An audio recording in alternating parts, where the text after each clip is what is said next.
Good morning, everybody.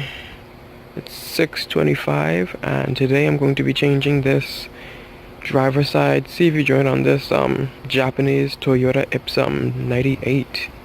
Let's get started. This is a CV joint with one of those carrier bearings on them.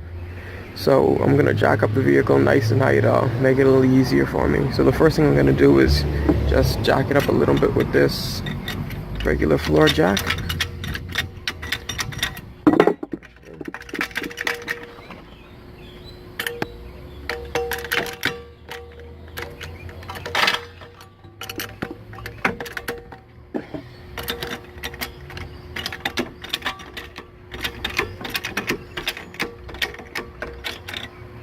Get this nice high lifting bottle jack under there.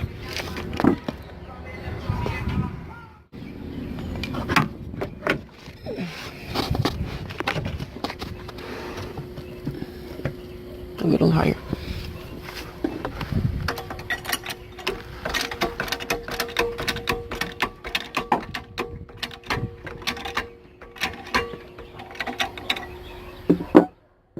Also, when you're jacking up a vehicle, you want to either make sure the emergency brake is on, or you have the tires chocked with either rocks or wood, something to stop it from moving. I have the emergency brake on.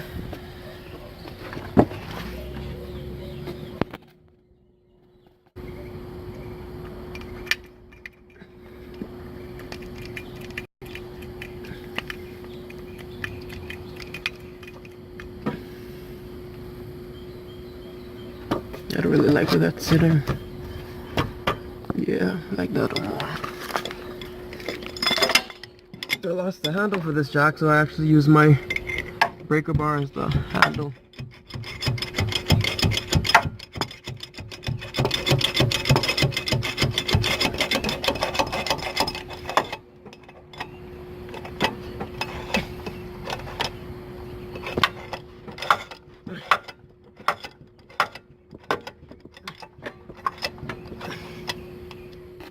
The car's all jacked up, time to get this hub and tire off.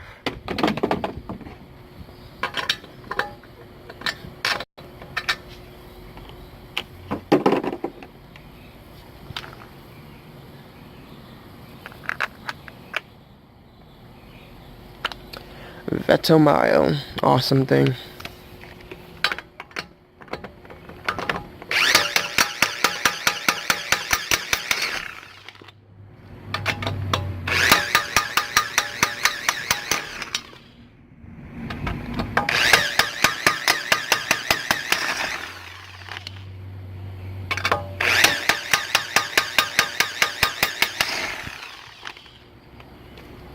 Uses very little power too. Okay. Now. That's the CV joint in back there. As you can see, that boot is destroyed. It's crackling and cackling like hell. To get that out, I have to take off this axle nut, loose this from the strut, and then take off this brake line and this little speed sensor line too, just so I could move it around freely.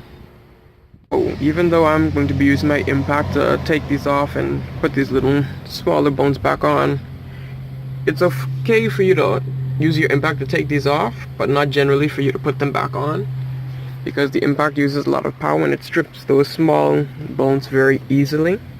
Although I've become rather good with just tapping the triggers and just a little bit of,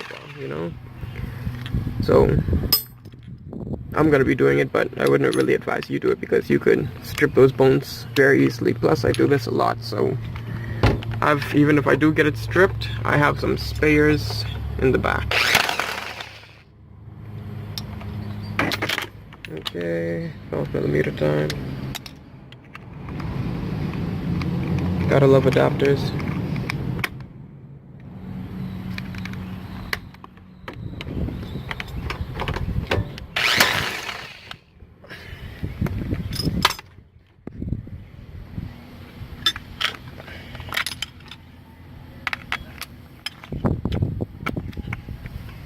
And my apologies for the bad camera work. I'm kind of doing this by myself today, so.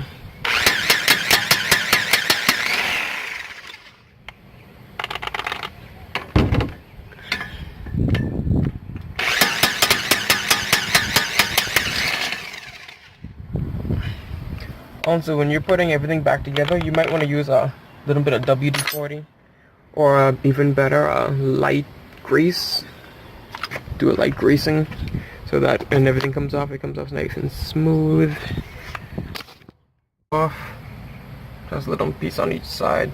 Just work this side, then this side. Okay, that's easy. Get this guy out.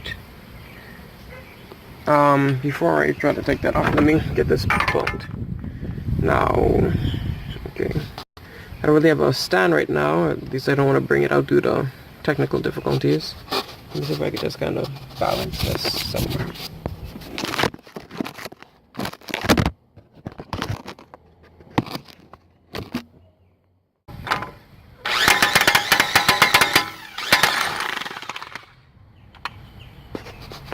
Okay, now, get my little trusty hammer. Move that cord out the way. Stop.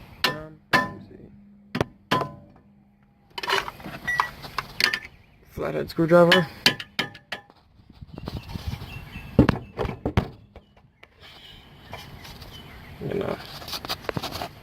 My fingers are all up in the camera. Now that I got this stuff off, just tap this a bit. Hammer to get it out. I already was tapping it, so that's why I jumped out so easy. Okay, now that this is falling and down, all I have to do is, I don't know if you can see it, the carrier bearing mount thing. Just have to loosen those two bolts, and then I can just pull out the whole assembly. It's a better angle so you could see a little better. This is the, what I like to call a mount that goes onto the carrier bearing, onto the CV joint. Just to hold this whole thing steady because it's so long. Without that, it would be shaking all over the place and probably break. So I just gotta get these two bolts off.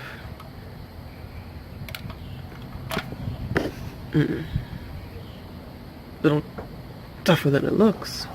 Okay, give me a sec. Well, hammer and wrench technique. It's difficult doing this with one hand because normally I use my two hands. One to hold the wrench in place and the next one to hit the hammer, but let's see what happens seeing as I'm holding this camera. That didn't sound too bad.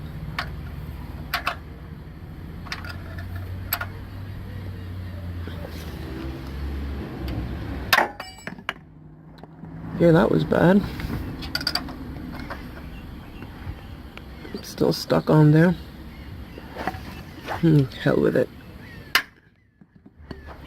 Okay, super.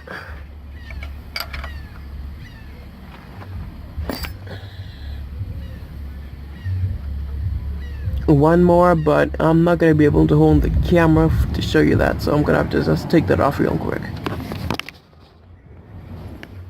Admittedly, the most important thing for completing this job is getting off this piece of the mount, as I call it.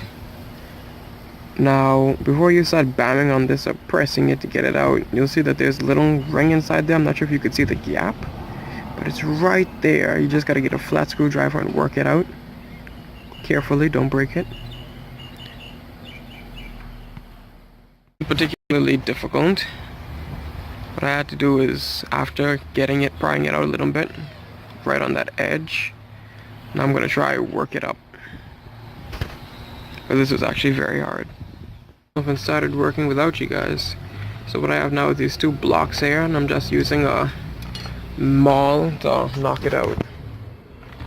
Got the pin out just by using the flat screwdrivers, working it out. And after it came out, grabbed it with the vice grips and pulled it out the rest of the way. But I'm almost done knocking it out with the hammer, so it came out pretty easy actually. Oh, this is the new CV joint. This is bent. I gotta take this off. Good boots. Good boots. I already lined it up, made sure it fits. So all I gotta do now is get some grease on it.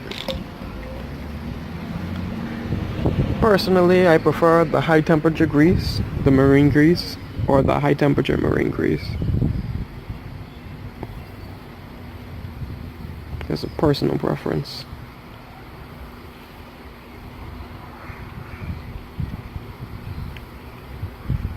Put a little grease on the bearing itself.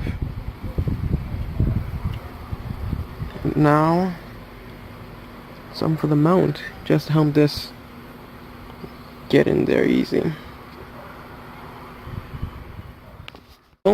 I was able to get this on, but you have to spin it while just tapping it with the hammer. Holding it, it's not difficult. So I didn't have a stand so you could catch on that, but yeah. Okay guys, that just about wraps it up for this video. To reinstall, just do the opposite of the uninstall, backtrack those footsteps. In some spots of the video it seemed a bit cruddy, but this is my first one, so as I go on I'll get a lot better. And until next time, thanks for watching.